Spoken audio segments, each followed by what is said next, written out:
roads have traveled, many doors have closed behind.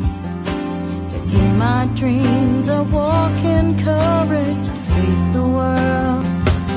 You've gotta have faith and hope in mankind. Love is on your side. It's time for you to shine. Between the years 2000 and 2010, over 1.2 million people migrated to Australia, with most originating from New Zealand, China and the UK. I'm Dani Backinger and this is Desmore and Dani. On the show we're talking to May King Sang, a woman who uprooted her life and business to migrate to Australia from the UK.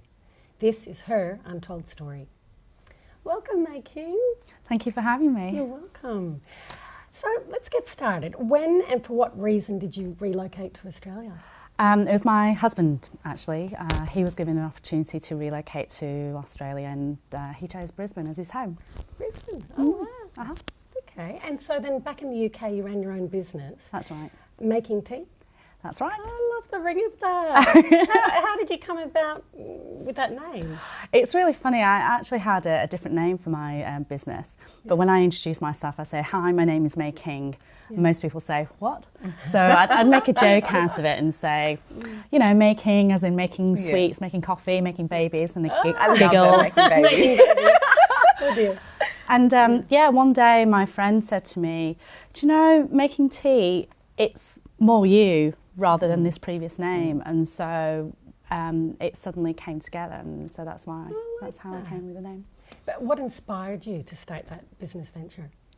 Actually, a friend of mine asked me to go into business with him, and because we both worked in IT together, he thought that I would be good front of house and he would be good doing the back end stuff, and he actually wanted to run a coffee house of all places. So, but I had my eureka moment when I reluctantly went into a big coffee chain, looked at the menu, and I was really uninspired by their tea menu, and that was when I thought, you know what, actually it's tea that I want to go into, so that's where it started.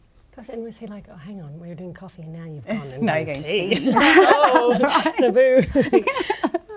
So, how did migrating to Australia affect your personal work and social life? Because, you know, leaving one country and moving to a new, there's always challenges and it's always a restart. So, you know, how was this change for you? Well, that was a great question, actually, because when my husband announced it, we had 6 weeks to move. And I threw my toys out of the cot. I didn't want to uproot myself. I'd just started my business. I'd had it for about 6 months in the UK. All my friends are there. I was born there. I'm a BBC, British-born Chinese. So all my friends, all my family were there. I didn't want to move. So eventually, I think a few weeks ago, I just had to gather all my thoughts and just go along with it, support my husband with his career, and that's what I did. So can I interrupt there for 1 minute? So when he said to you 6 weeks, had there been any talk before the 6 weeks of we might be moving, or what do you think about moving? Yeah, there were. Yeah. And also moving to Australia, because the cultures are so different. How did you re-establish your life in Australia? How easy or challenging was it to make new friends? Everything that we take for granted in our country, you have to then start over again. Was that easy or difficult for you to start a new life? That's a great question. It was very difficult, very difficult. I didn't know a single person when I came over, and I actually used the power of social media. So because I went to a lot of networking groups in the UK, and I actually asked a lot of the business owners, does anybody know anybody in Australia? And I got the name of one lady in Sydney. Now, fortunately, I was in Sydney for a week before I came to Brisbane. So we connected through email and we tweeted a little bit. And so I met her in the week that I was in Sydney. And then from her, I talked to lots of other people via Twitter and made connections with other people.